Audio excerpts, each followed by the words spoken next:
O sacrifício de Cristo é definitivo. A lei traz apenas uma sombra dos benefícios que hão de vir e não a sua realidade. Por isso, ela nunca consegue, mediante os mesmos sacrifícios repetidos ano após ano, aperfeiçoar os que se aproximam para adorar. Se pudesse fazê-lo, não deixariam de ser oferecidos?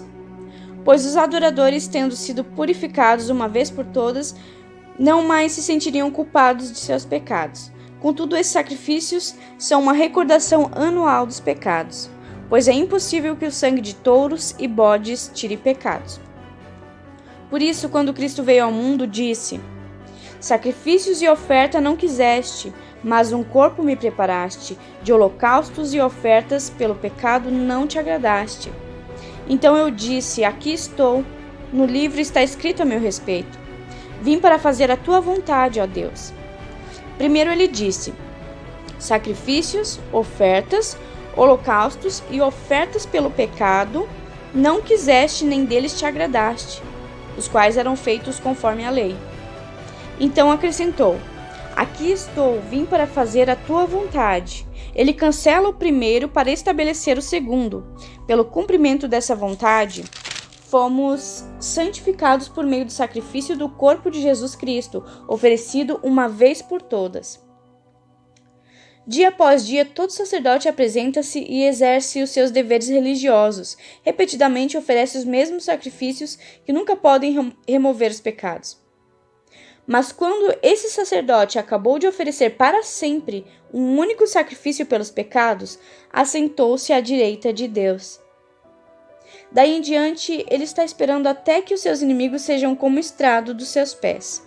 Porque por meio de um único sacrifício, ele aperfeiçoou para sempre os que estão sendo santificados. O Espírito Santo também nos testifica a esse respeito. Primeiro ele diz: Esta é a aliança que farei com eles. Depois daqueles dias, diz o Senhor, porei as minhas leis em seu coração e as escreverei em sua mente. E acrescenta: Dos seus pecados e iniquidades não me lembrarei mais. Onde esses pecados foram perdoados, não há mais necessidade de sacrifício por eles. Um apelo à perseverança. Portanto, irmãos, temos plena confiança para entrar no lugar santíssimo pelo sangue de Jesus, por um novo e vivo caminho que ele nos abriu por meio do véu, isto é, do seu corpo. Temos, pois, um grande sacerdote sobre a casa de Deus. Assim, aproximemo-nos de Deus com um coração sincero e com plena convicção de fé, tendo os corações aspergidos para nos purificar de uma consciência culpada e os nossos corpos lavados com água pura. Apeguemo-nos com firmeza à esperança que professamos, pois aquele que prometeu é fiel. E consideremos uns aos outros para nos incentivarmos ao amor e às boas obras. Não deixemos de reunir-nos como igreja, segundo o costume de alguns, mas procuremos encorajar-nos uns aos outros, ainda mais quando vocês veem que se aproxima o dia. Se continuarmos a pecar deliberadamente depois que recebemos o conhecimento da verdade, já não resta sacrifício pelos pecados, mas tão somente uma terrível expectativa de juízo e de fogo intenso que consumirá os inimigos de Deus. Quem rejeitava a lei de Moisés morria sem misericórdia pelo depoimento de 2 ou 3 testemunhas. Quão mais severo castigo, julgam vocês, merece aquele que pisou aos pés do Filho de Deus, profanou o sangue da aliança pelo qual ele foi santificado e insultou o Espírito da graça?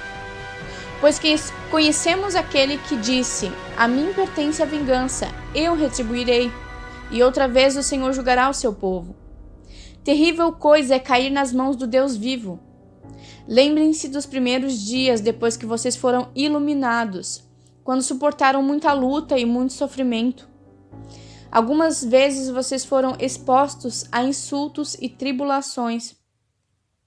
Em outras ocasiões fizeram-se solidários com os que assim foram tratados.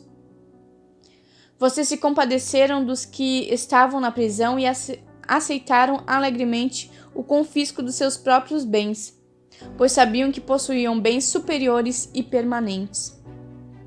Por isso, não abram mão da confiança que vocês têm. Ela será ricamente recompensada. Vocês precisam perseverar de modo que, quando tiverem feito a vontade de Deus, recebam o que Ele prometeu.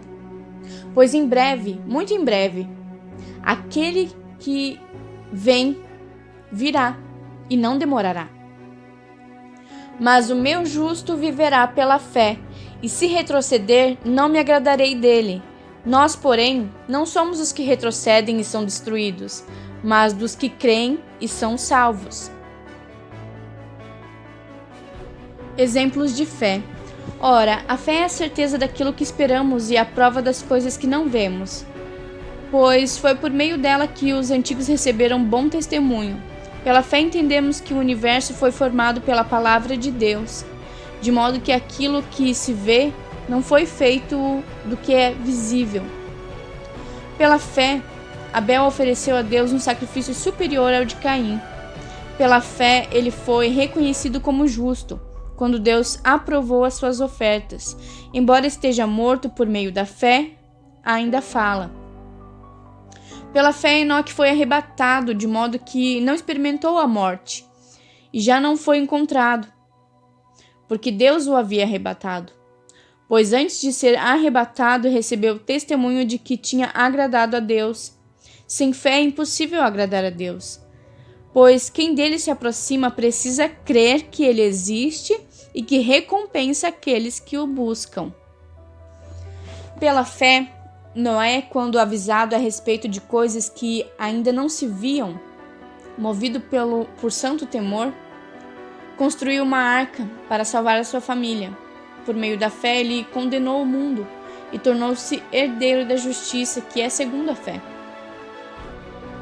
Pela fé, Abraão, quando chamado, obedeceu e dirigiu-se a um lugar que mais tarde receberia como herança, embora não soubesse para onde estava indo. Pela fé, peregrinou na terra prometida como se estivesse em terra estranha. Viveu em tendas, bem como Isaque e Jacó, co-herdeiros da mesma promessa, pois ele esperava a cidade que tem alicerces, cujo arquiteto e o edificador é Deus. Pela fé, Abraão e também a própria Sara, apesar de estéril e avançada em idade, recebeu poder para gerar um filho, porque considerou fiel aquele que lhe havia feito a promessa. Assim, daquele homem já sem vitalidade, originaram-se descendentes tão numerosos como as estrelas do céu e tão incontáveis como a areia da praia do mar. Todos esses viveram pela fé e morreram sem receber o que tinha sido prometido. Viram-no de longe e de longe o saudaram, reconhecendo que eram estrangeiros e peregrinos na terra. Os que assim falam mostram que estão buscando uma pátria. Se estivessem pensando naquela de onde saíram, teriam oportunidade de voltar. Em vez disso, esperavam eles uma pátria melhor, isto é, a pátria celestial. Por essa razão, Deus não se envergonha de ser chamado o Deus deles, e lhes preparou uma cidade. Pela fé, Abraão, quando Deus o pôs à prova, ofereceu Isaque como sacrifício. Aquele que havia recebido as promessas estava a ponto de sacrificar o seu único filho, embora Deus lhe tivesse dito: por meio de Isaque, a sua descendência será considerada. Abraão levou em conta que Deus pode ressuscitar os mortos e, figuradamente, recebeu Isaque de volta dentre os mortos. Pela fé, Isaque abençoou Jacó e Esaú com respeito ao futuro deles. Pela fé, Jacó, à beira da morte, abençoou cada um dos filhos de José e adorou a Deus, apoiando na extremidade do seu bordão. Pela fé, José, no fim da vida, fez menção ao êxodo dos israelitas no Egito e deu instrução acerca dos seus próprios ossos. Pela fé, Moisés, recém-nascido, foi escondido durante 3 meses por seus pais, pois estes viram que ele não era uma criança comum e não temeram o decreto do rei. Pela fé, Moisés, já adulto, recusou ser chamado filho da filha do faraó, preferindo ser maltratado com o povo de Deus a desfrutar os prazeres do pecado durante algum tempo. Por amor de Cristo, considerou sua desonra uma riqueza maior do que os tesouros do Egito, porque contemplava a sua recompensa. Pela fé, saiu do Egito, não temendo a ira do rei, e perseverou porque via aquele que é invisível. Pela fé celebrou a Páscoa e fez a aspersão do sangue, para que o destruidor não tocasse nos filhos mais velhos dos israelitas. Pela fé o povo atravessou o Mar Vermelho como em terra seca, mas quando os egípcios tentaram fazê-lo, morreram afogados. Pela fé caíram os muros de Jericó depois de serem rodeados durante 7 dias. Pela fé, a prostituta Raabe, por ter acolhido os espiões, não foi morta com os que haviam sido desobedientes. Mas que direi?